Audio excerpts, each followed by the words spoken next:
జగన్మోహన్ రెడ్డి గారు 18 మంది ఉన్నారు ఆయన వచ్చేటప్పటికి ఆసుపత్రిలో. 18 మందికి ఆయన దుష్ట చతుష్టయంలో ఒక చతుష్టయం ఉంది. ఆయన దుష్ట చతుష్టయ యాత్ర సాగించాడు నిన్న. ఆ నలుగురే తిరుమల తిరుపతి దేవస్థానాన్ని భ్రష్టు పట్టించింది జగన్మోహన్ రెడ్డి తోటి ఇంకా ముగ్గురు కలిపి నలుగురు. ఆ నలుగురే నిన్న జగన్మోహన్ రెడ్డి కొద్ది నిమిషాల్లో లోపలికి వస్తున్నాడు అన్నప్పుడు ఒక వ్యక్తి పోయి 18 మందికి 18 కవర్లు ఇచ్చాడు. జగన్మోహన్ రెడ్డి వస్తున్నాడు, మీకు అంతా పరామర్శిస్తున్నాడు, మీరందరూ చెప్పండి, తెలుగుదేశం మీద చెప్పండి, చంద్రబాబు నాయుడు మీద మీరందరూ కూడా మీ బాధను చెప్పండి అని చెప్పి కవర్లు ఇచ్చినటువంటి వ్యక్తులు. మీకు సిగ్గనిపించడం లే? 5 సంవత్సరాలు ఈ రాష్ట్రంలో మీరు పరిపాలన చేశారే. ఒక సంఘటన జరిగితే పేషెంట్లు ఒక పక్క బాధల్లో ఉంటే పరామర్శకు పోయి మా నాయకుడు వస్తున్నాడు, ప్రభుత్వం పైన ముఖ్యమంత్రి పైన మీరు అసత్యాలు ఆరోపణలు చేయండి అని చెప్పి కవర్లు ఇచ్చి వస్తారా? మీ దుష్ట చతుష్టయంలో ఒక సభ్యుడు, మీకు సిగ్గనిపించడం లేదా? ఇంకా నువ్వు ఆ దుష్ట చతుష్టయాన్ని పెట్టుకుని ఊరేగుతున్నావా?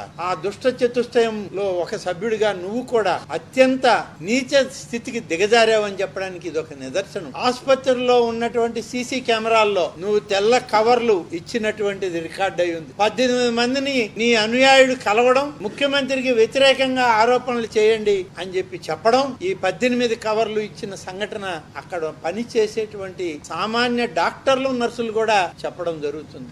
ఏమి జీవితాలయ్యా మీ ఈ మానవ సమాజంలో ఉండదగ్గ వాళ్ళ మీరు? మృగాల మధ్య పెరగాల్సినటువంటి మీరు ఇవాళ ఈ రాష్ట్ర ప్రజల కర్మగాలి దుష్ట చతుష్టయంగా ఈ సమాజంలో తిరుగుతున్నారు. ఇంత దారుణమా మీ పని?